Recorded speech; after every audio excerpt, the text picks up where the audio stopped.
I'm 31, married to Lila, 29, for 5 years. We're not perfect, no one is. 2 jobs, a mortgage, and a life that keeps us busy. I wouldn't say it's a boring marriage, but there's a certain routine. Lila's been a little off lately, though, and it's hard to ignore. It started with something small. One night, I found a receipt for Ridgemart at 11:41 p.m. She'd bought milk, bread, and some energy drink. I joked, late night cravings? She gave me that look, the kind she gives when she's pretending everything's normal, and said, "You'd know if you looked in the fridge." Then she kissed me on the cheek, too quickly, before heading to the bathroom. Maybe nothing. But then, more little things started stacking up. New perfume, a fresh phone lock code, a late errand on a Tuesday that took longer than usual. I didn't like how everything felt slightly off-kilter, like the world around me was a puzzle piece that didn't quite fit.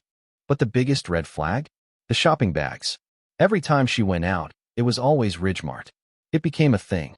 I'd get a text, "I'm out of here," and there'd be that familiar store name. The same exact time, 11:45 p.m. every time. It felt odd, but I didn't say anything. Not at first. I trusted her, right?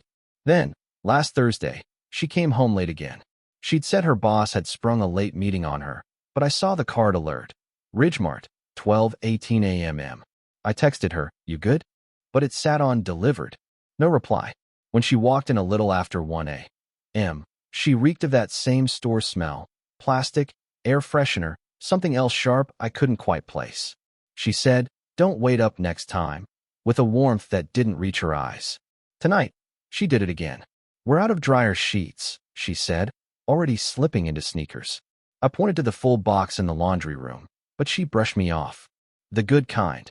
And off she went. It was 10 minutes later when I grabbed my keys and left. I wasn't being paranoid. I just needed to know. Ridgemart was 5 minutes away. When I pulled in, her car was parked strangely, angled, not in a spot. I walked in and looked around. No sign of her. I texted again. Delivered. No reply. I wandered the aisles, my mind racing. And then, there it was, laughter.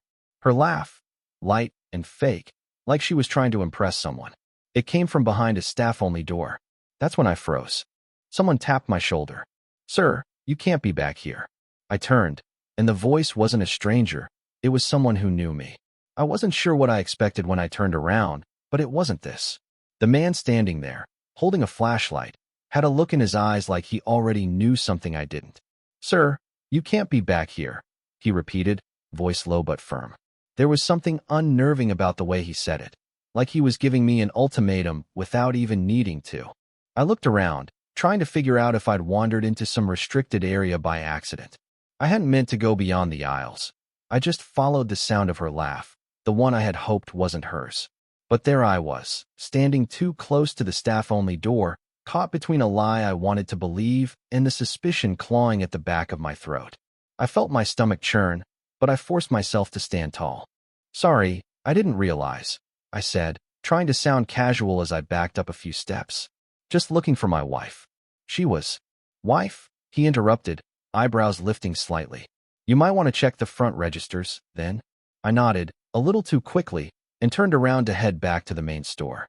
I was trying to appear calm, trying to play the part of a regular customer, but my mind was racing.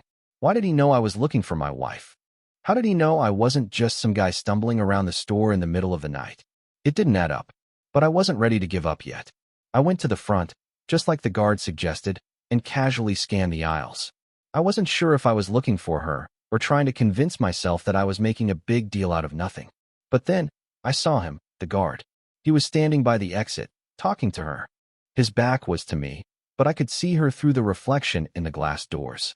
She was laughing, talking to him like they were old friends. Her smile, the same fake one she'd used on me earlier tonight, seemed so different now, so easy. I stopped in my tracks, heart pounding. He reached into his pocket and handed her something small, a slip of paper. She tucked it into her bag with a quick glance around, then turned toward the exit. I knew I was running out of time. I had to decide what to do next. Would I confront her, or let it all play out? And then I heard his voice again, the guard, coming from behind me. "Everything all right, sir?" he asked, as if nothing had happened. I froze, my heart hammering in my chest. I didn't know how to react. His voice was so casual, like nothing was happening, like I hadn't just witnessed something that felt like a slow-motion crash. Yeah, I managed my voice too tight. Just waiting for her. He gave me a polite nod, then turned to walk back to his post by the exit. I stood there, my mind racing. What had just happened? My wife, laughing, talking to him like she'd known him for years. The slip of paper, what was that? My fingers tingled as I fought the urge to march over to her right then and there. But what could I say? I couldn't accuse her outright. Not yet.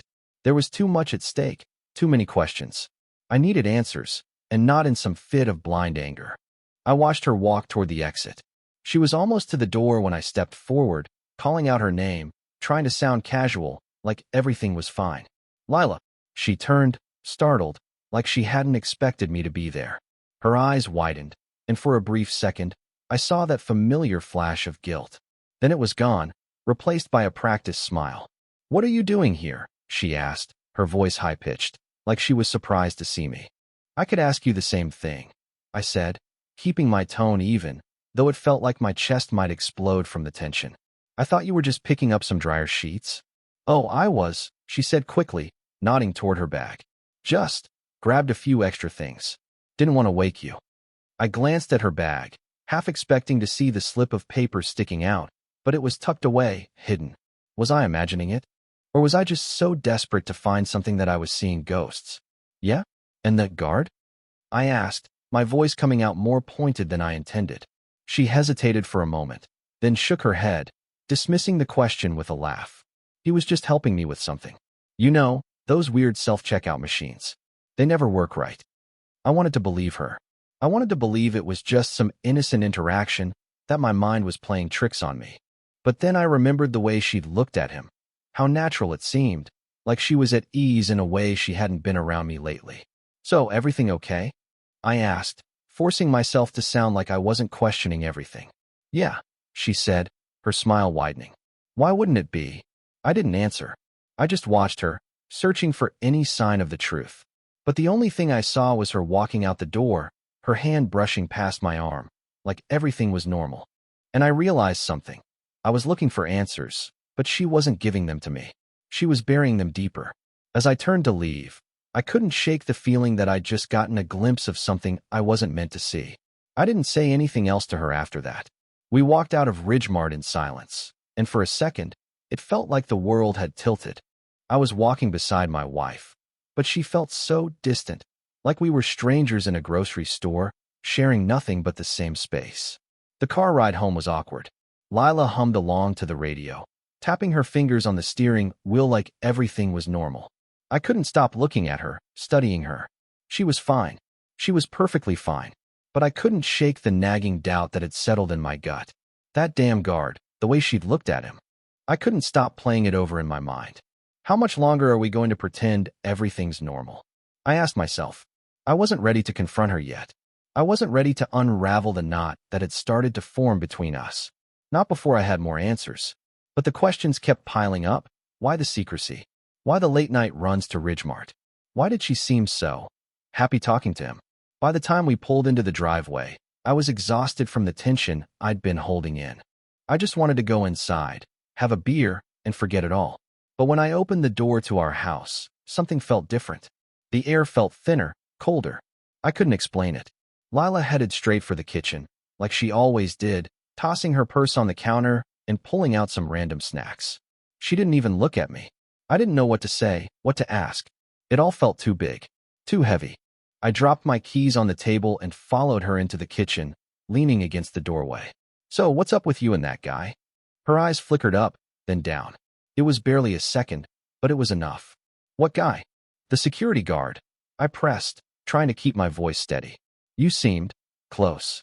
She didn't say anything at first. Instead, she grabbed a glass of water, taking a long sip. Her eyes met mine, but they didn't hold my gaze for long. It's nothing, really. You're being paranoid, babe. I could feel the lie in her words, thick as smoke. But I didn't press further. Not yet. Something in me was holding back, telling me that if I pushed too hard, I might lose more than just the truth. As she turned back to the counter, fiddling with the snacks like she had all the time in the world, I felt a sinking sensation. I didn't know how to fix this. how to fix us, if we were even broken yet. But I was damn sure that tonight, something had shifted between us. Something I couldn't ignore anymore. I just didn't know how deep it went, or how far I was willing to go to find out. The next few days were strange. Lila went back to her usual routine, and so did I. But there was an undercurrent of tension I couldn't shake off. She didn't bring up the Ridgemart run again, and I didn't push.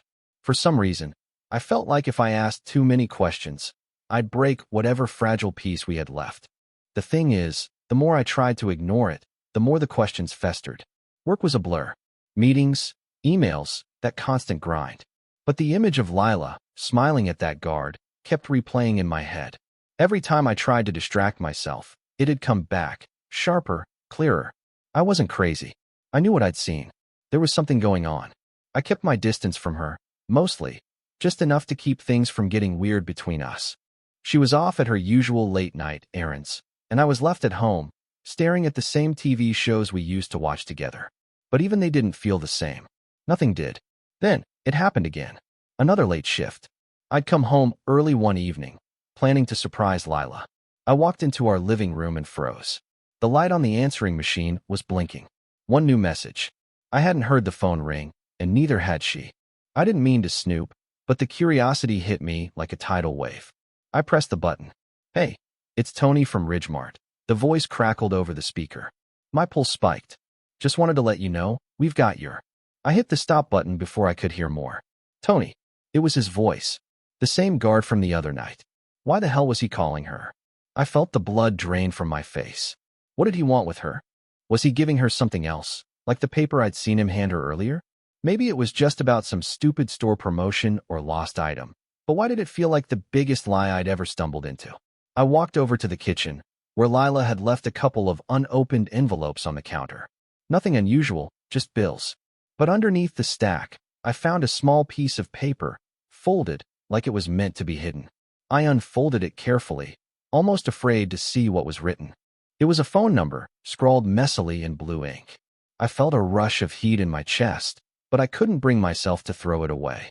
I stared at the number, and the knot in my stomach tightened. What the hell was going on? I had no idea. But I knew one thing for sure. I wasn't going to just let it go this time. I held the piece of paper in my hand, staring at the number like it was some kind of foreign code. The more I looked at it, the more my thoughts spiraled. Why had she kept it hidden? What was so important about this number? I glanced over at the clock on the wall. 7:47 p.m. Lila wasn't due home for at least another hour. It was now or never. I grabbed my phone, my fingers trembling as I dialed the number. I hesitated for a second before pressing call. The phone rang, each tone growing louder in my ear. I wasn't sure what I expected, but the moment the other line picked up, my heart skipped a beat. Hello. The voice was calm, smooth, and instantly familiar. It was Tony, the security guard from Ridgemart. My stomach clenched. Yeah. I started, trying to keep my voice steady. Is this Tony from Ridgemart? Yeah. Who's this? He replied, a slight edge to his voice.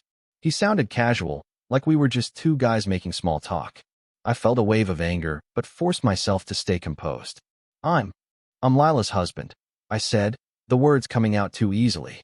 You left a message for her earlier, and I just wanted to know what it was about. There was a long pause on the other end.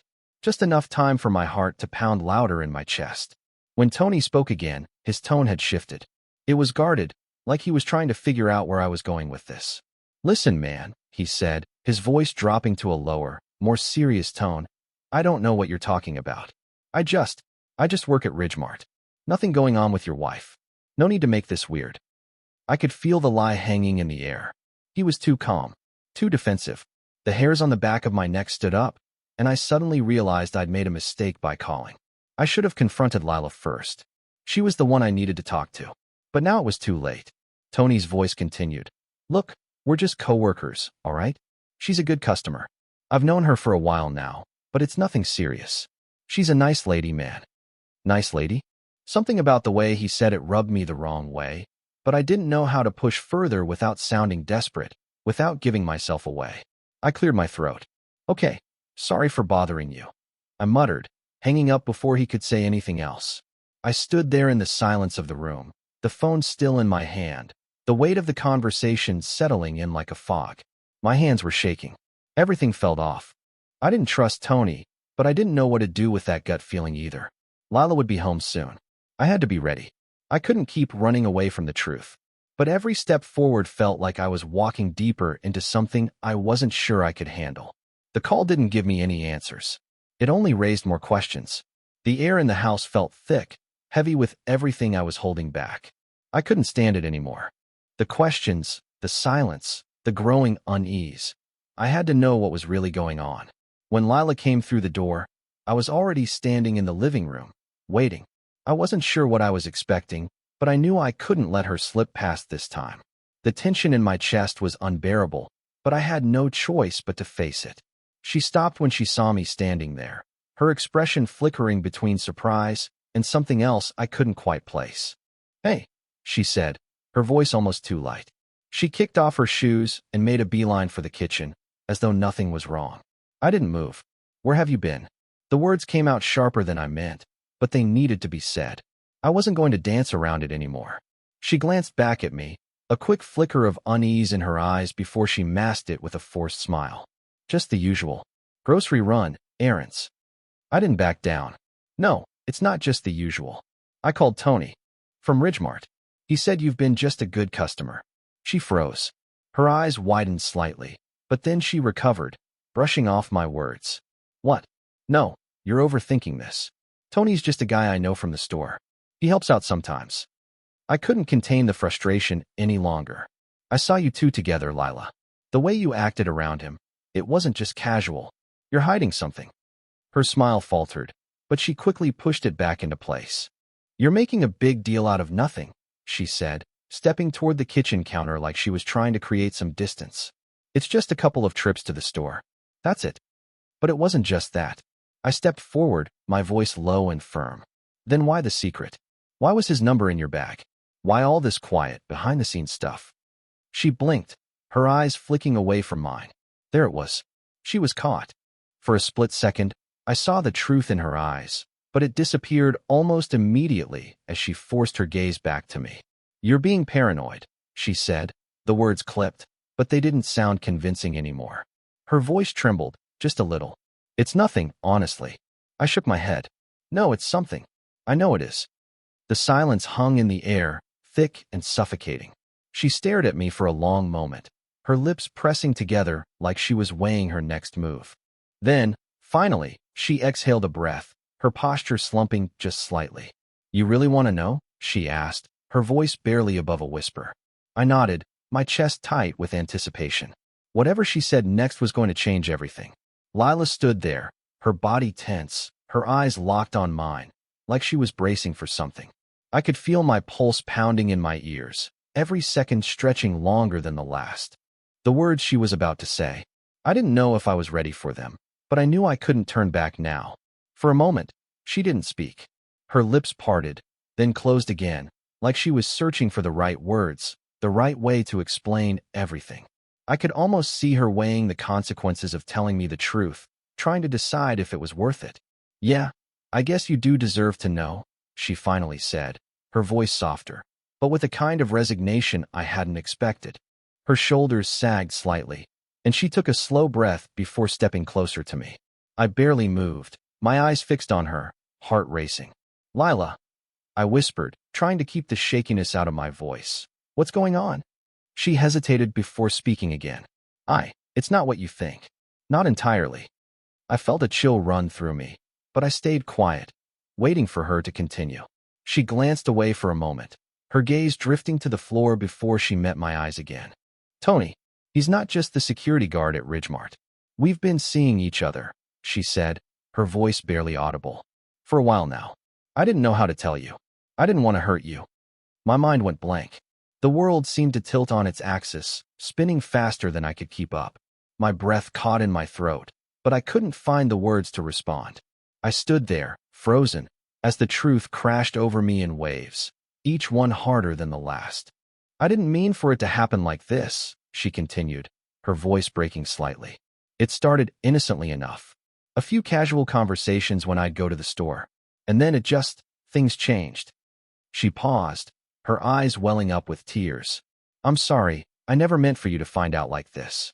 I was numb. I couldn't even feel the ground beneath my feet anymore. It was like I was floating, trying to process the words she'd just spoken, trying to wrap my head around the fact that my wife had been seeing someone else behind my back. I opened my mouth to say something, anything, but nothing came out. There were so many questions, so many emotions, but in that moment, I couldn't summon a single coherent thought. All I could do was stare at her, at the woman I thought I knew, and wonder where everything had gone so wrong. I didn't want to hurt you, she repeated, her voice shaking, her eyes pleading for understanding. But there was nothing left to say, nothing left to fix. Everything had shattered in an instant, and I didn't know how to pick up the pieces. Everything around me felt like it had stopped moving.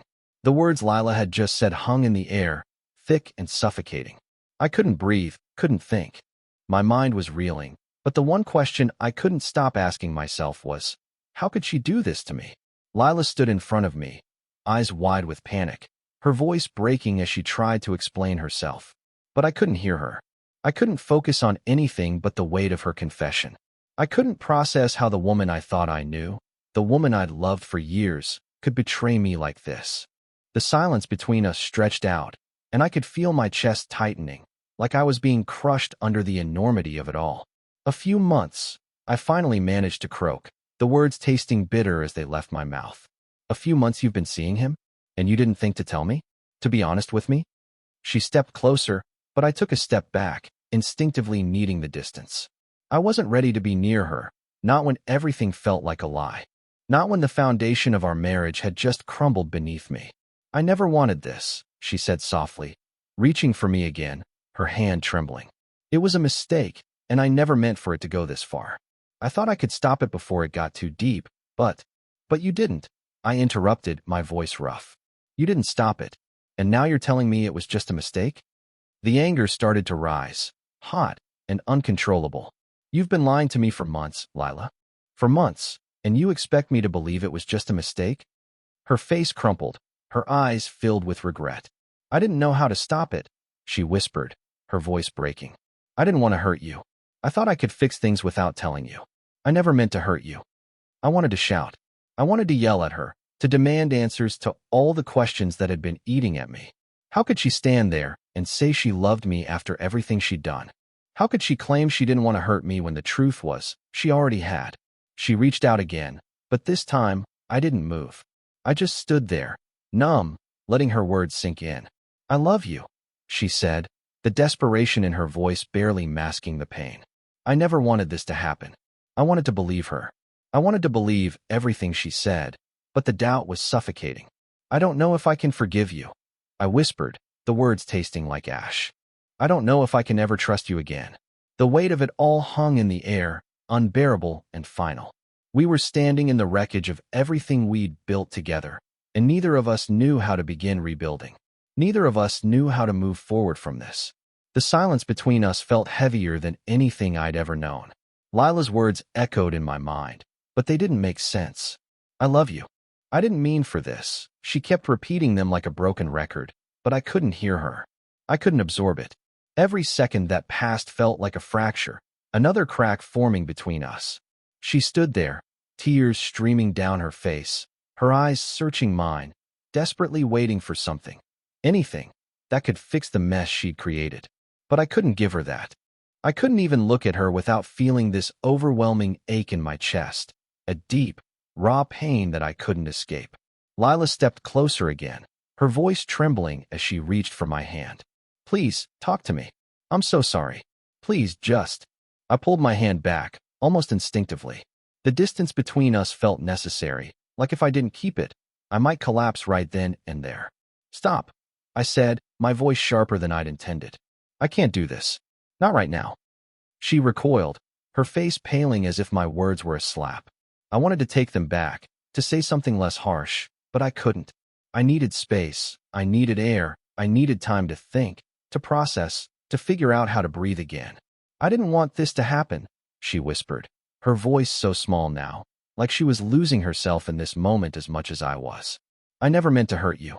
I swear I never meant to fall into this thing with him. Her words felt distant from her actions. She sounded like she was still trying to convince herself more than me. My chest tightened again, and I could feel the tears threatening to spill, but I couldn't let them out. I couldn't let myself break down in front of her. Not like this. I don't know if I can get past this, I muttered, more to myself than to her. I don't know how to move forward when everything feels like a lie. Her sobs grew louder, but they didn't pull me in. They only pushed me farther away. I couldn't look at her. I couldn't even stand to be in the same room with her right now. I never wanted to lose you, she whispered, her voice breaking as she stepped back, clearly struggling with the weight of what she'd done. I love you, and I swear I'll do anything to fix this. Please don't let it be over. I looked at her then, really looked at her, and saw the woman who had betrayed me. The woman who had kept secrets, lived a lie, and shattered everything I thought we had. I don't know what to say to that. I finally replied, my voice small, broken. I don't know if you can fix this. I turned away, walking toward the door, leaving her standing there, alone with the mess she'd made. And I realized in that moment that nothing would ever be the same between us again. Not after this. I didn't know where I was going, but I couldn't stay there. The house felt suffocating, like the walls were closing in on me, pressing down with the weight of everything that had just happened. I needed air. I needed anything to numb the ache in my chest. I grabbed my jacket from the hall, not bothering to look back at Lila. Her sobs were still echoing in the living room, but I couldn't bring myself to comfort her. Not now. Not when everything felt like a lie. I stepped outside, the cold air hitting me like a slap. The night was still, too quiet, but the emptiness felt almost comforting in comparison to the chaos inside. I needed to be away from her, away from the woman who had betrayed me in the most painful way possible. The woman who had somehow convinced me that our life together was built on trust, only to have it shatter in front of me. I didn't know how long I'd been walking. Time had become irrelevant. My mind kept replaying her words, the look on her face when she told me about Tony. A few months. She'd been seeing him for months, and I hadn't noticed. How could I have missed it? How could I have been so blind?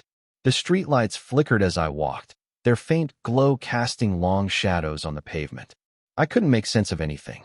The hurt was so deep, it felt like it was consuming me from the inside out. And yet, somewhere in that storm of emotions, there was this quiet voice, almost a whisper, telling me that I had to face it, that I couldn't keep running. After what felt like an eternity, I stopped in front of a small cafe. It was closed for the night, but the warm light spilling from the windows gave the place a sense of life, a sense of normalcy that I desperately craved. I leaned against the cold metal railing of the cafe's outdoor seating area, taking deep, steadying breaths, trying to calm the raging storm inside me.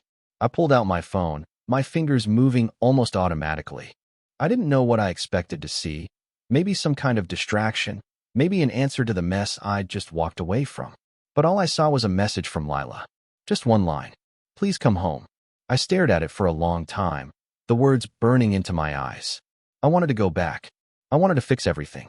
But I didn't know how. I didn't know how to fix what had been broken beyond repair. I pocketed my phone and took another long breath. The night was still, the world outside moving on as though nothing had changed. But everything had changed, and I had no idea where to go from here. I didn't go back that night. I couldn't. Every time I thought about stepping through that door, I felt this weight in my chest, like I'd be walking into a room full of broken promises. The image of Lila, standing there crying, pleading with me, was burned into my mind. But it wasn't just the betrayal that hurt, it was the uncertainty. The question I kept coming back to was, could I ever trust her again? I ended up wandering, letting my feet take me wherever the pain didn't feel so sharp. I didn't go far, just walked around the block, pacing back and forth through streets I'd known for years, trying to make sense of the chaos in my head.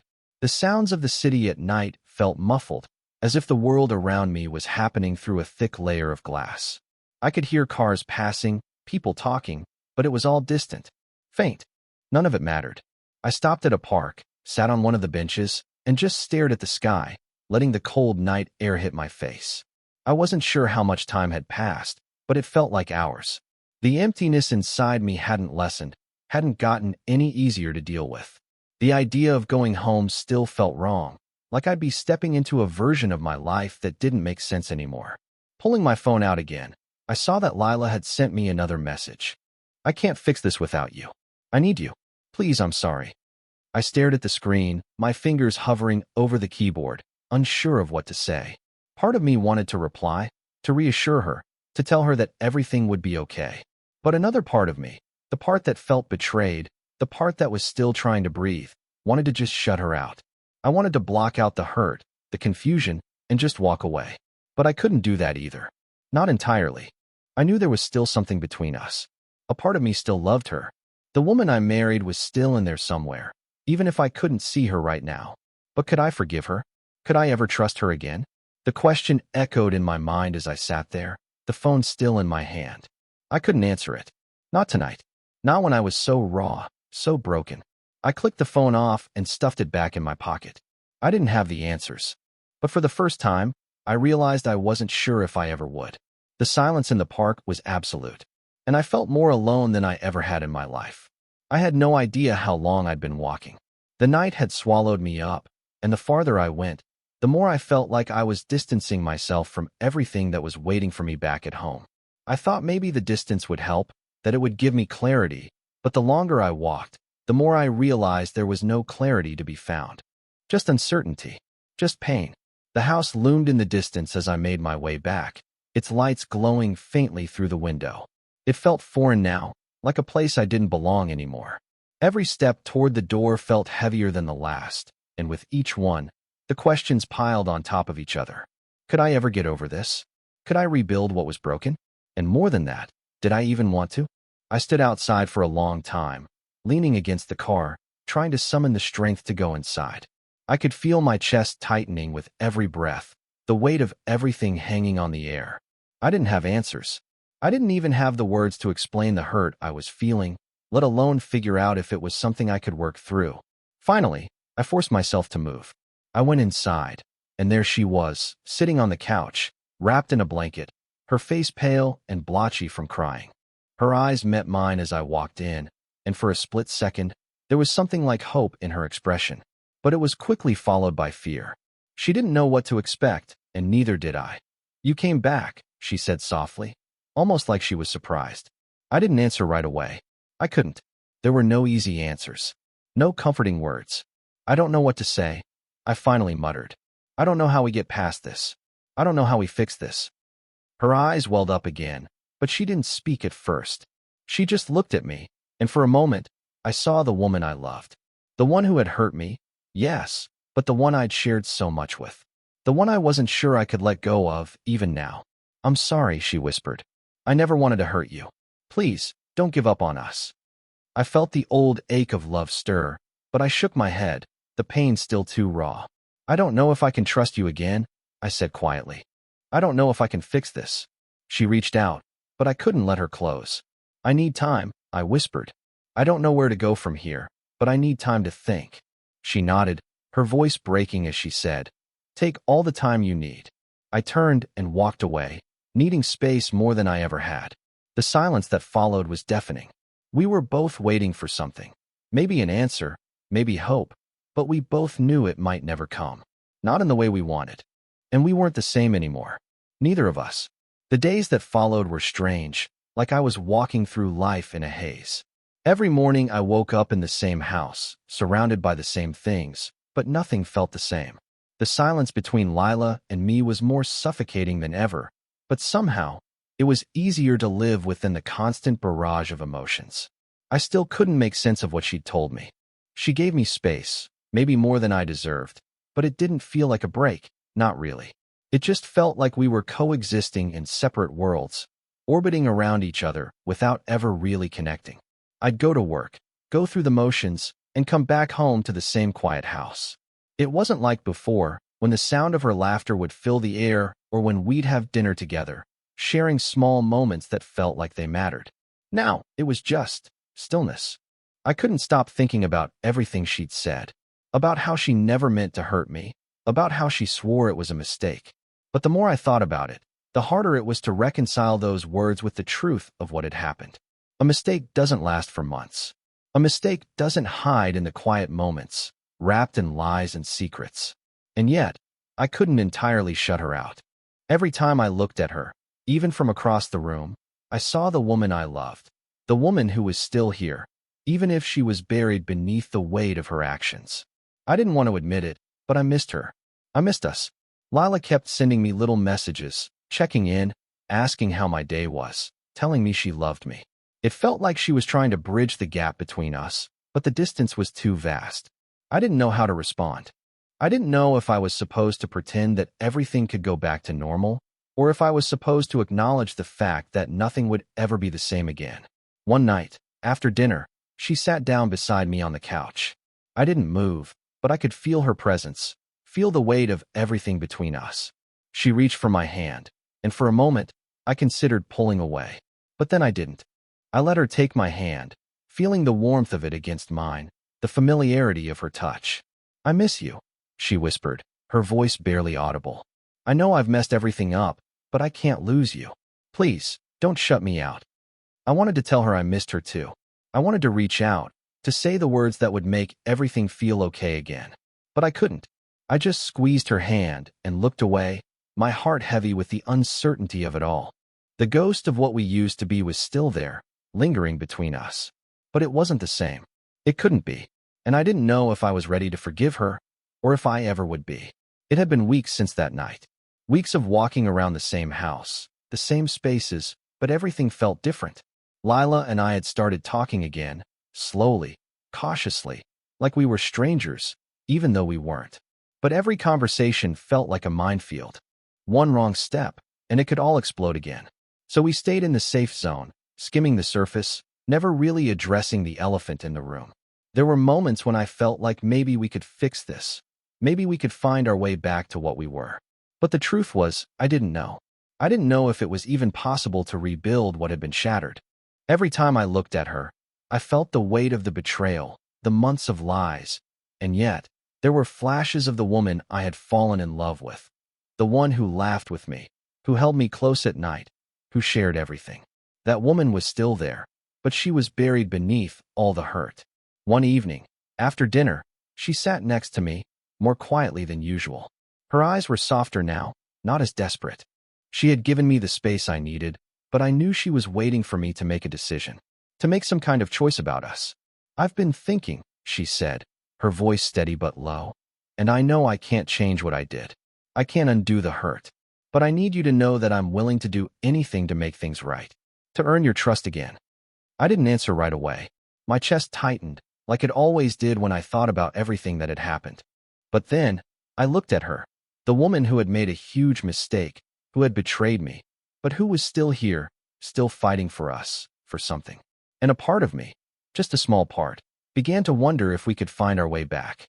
Not to what we were, but to something new, something honest. "I'm not ready to forgive you," I said, the words coming out quietly but with conviction. "But I'm willing to try. I'm willing to see if we can rebuild. But it's going to take time. A lot of time." Her face softened, and for the first time in a long while, I saw a flicker of hope in her eyes.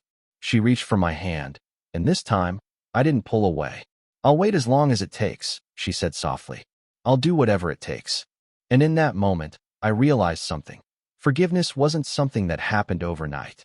It wasn't a switch you could flip, but a slow process, a journey.